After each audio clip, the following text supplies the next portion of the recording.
Hello again, everyone. Edwin Learnard back once again. In this YouTube astrological segment, I'm going to be talking about the transit moon conjunct one's natal moon in astrology. Now, we're talking about the moon in transit. This could be very nurturing energy.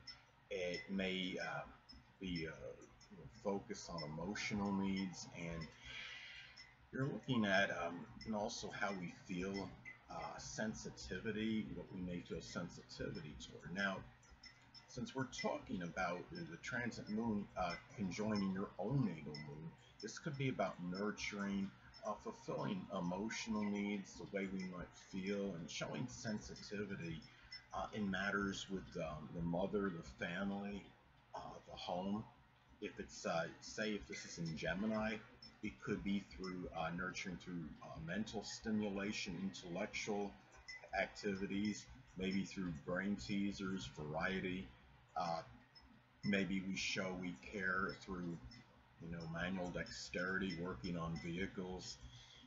This also, the moon in astrology is also about prominent women in one's life scheme. Now, if this is something where you haven't really put much attention or focus on the significant or prominent women in your life, this could be the time where you might show more sensitivity, showing more care toward those people at this time. And say if it's in Scorpio, it could be Scorpio, Sun, Moon, Ascendant women, or simply ones that embody those characteristics. It could be ones that are very passionate, resourceful, resilient, intense, etc. Now, another thing is about what we when we have this transit. It can be about really nurturing what we really need. And going back to the zodiac sign Gemini, it could be intellectual stimulation. If it's in Taurus, it could be like creature comforts and peace and our harmony and stability.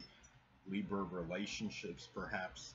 And it's also really at this time as well, it could be where our own family could be more supportive to our own emotional needs. The moon, remember, is also associated with the past and memories.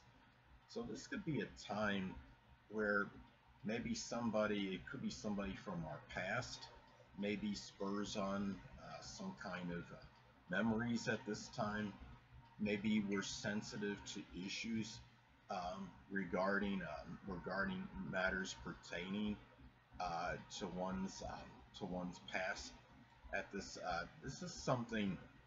I mean, if this is in going into Aquarius, it could be some matters maybe where there was some disruption in your life, something that was very kind of erratic, sporadic, or unpredictable. It could have been a person or some situation.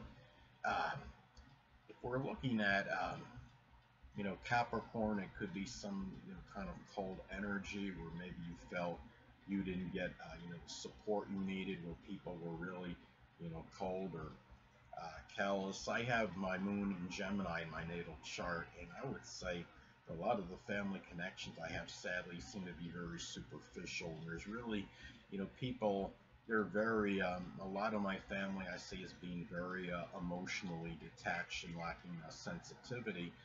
Sadly, remember that the moon in astrology can reflect how we may perceive our mother, but it's also our family as well. And the thing about this is in Gemini, of course, could be about emotional versatility. So if any of my family members have any feelings connected with me, they're generally, I see it as not being overly sustained.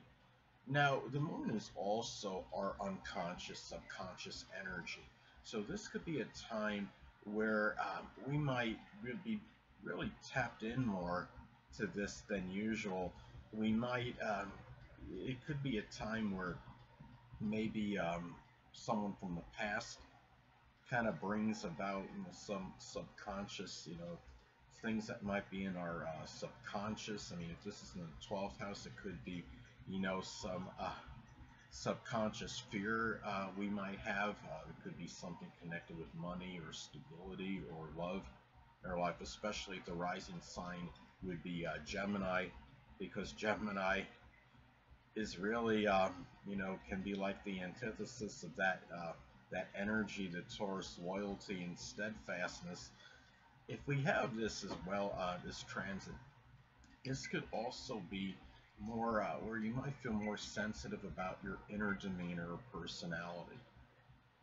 This could be, time where, say if you have this transit in Leo, it might be some connected with some negative characteristics of the sign. It could be something with, arrogance or trying overly, hard to give some impression of grandeur, or it might be, some egotistical energy or qualities, boastful energies that maybe you're kind of feeling a little bit more at this time, and might be a little bit more hurt maybe about those qualities you may have.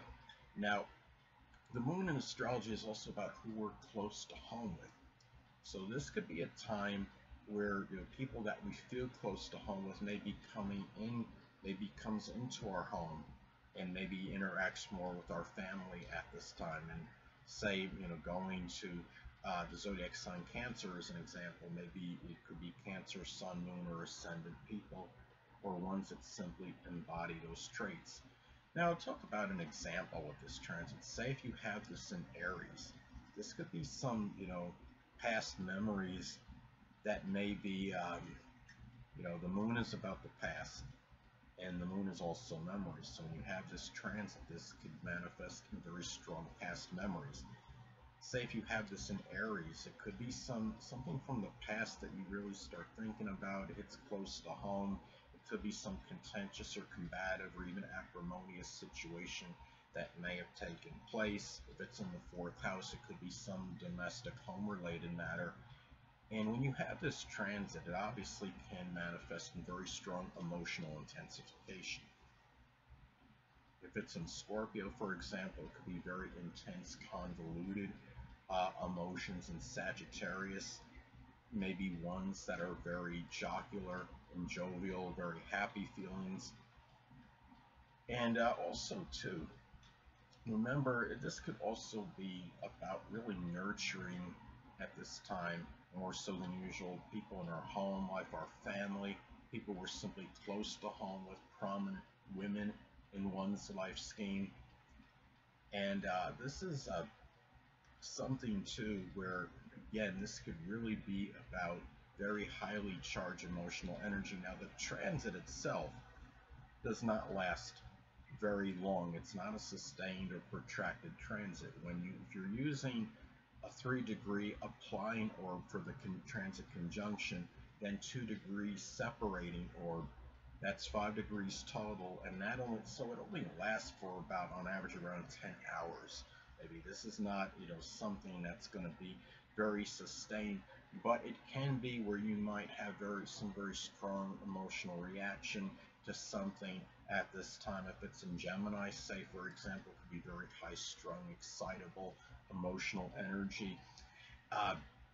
And this is a time too where your home or family situation may feel more restless than usual. If you have it again, going back to Gemini, it can be very restless period, and also maybe very mercurial, and may be like that anyway regardless of the transit, but this could intensify it because the moon can be associated with restlessness. Now, also when you have this transit, this could be really where you have very strong aversion to discomfort. You're going to be more inclined at this time likely to stay with what you feel at home with, where you're comfortable with, in your comfort zone. Say you have this like in Taurus especially, this could be really not wanting to go out from your peace, your stability, your comfort zone. It could be where you're very, staying very enamored with domestic matters, and also your creature comforts as well, matters with banking, money, and finances. These are the things you may be more inclined, have a propensity to stay with, as opposed to deviating and going outside the box and doing something different. Now, also too, This could be, I mean, there's again, this is less propensity as well, I would say, to drift far away from your home. Literally, I would say you'd be more inclined to stay within, your general realm, your home sphere, not really, maybe traveling as much during this time. If this is happening at a time when you're sleeping, which is generally for most people going to be in the nighttime, it really it wouldn't apply anyway. But if it's during the daytime, then where majority of people are up and about, then could be a time where you might, just even if you're working, you might call in and stay home, and it's a more because it would be more of an introverted period, I would say. Hold on a moment, people.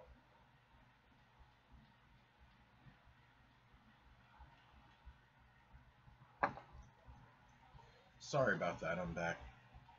But anyway, this is a time too where you're gonna feel, I mean, again, feeling more introverted, but this could also be where you may become more emotional to it could be moon related physical issues, something with the left or the right eye depending on gender, because of course the moon does govern the left or the right eye depending on your gender. It could be with something with the stomach, the breast, the chest area. And I wouldn't say it couldn't be something associated with the zodiac sign it's in, especially if it falls in the first house of the physical body, or the sixth house, which governs physical health related issues. If it's in Sagittarius, it could be some matters, with the sciatic nerve, or you know, it could be something with the liver, maybe something with the hip, or these issues might be a little bit more sensitive. Maybe they're more painful, which causes little sensitivity issues with them. And it could also be something too where when you look at this as well, and in going to Gemini, it could be something with the nerves, the arms, you know, something with the hands. And I have extensive irrevocable nerve damage to my arms, and my moon is in Gemini, and I really believe it could be very well be playing a role in that. I also have Uranus almost exactly conjunct my sixth house cusp, so that is really one of maybe the main culprit in my nerve damage. But the moon in Gemini probably doesn't help, and it's also in my first house of the physical body. So anyway, people, that'll conclude this YouTube astrological segment. Until next time, people, Edwin Learnard saying stay well.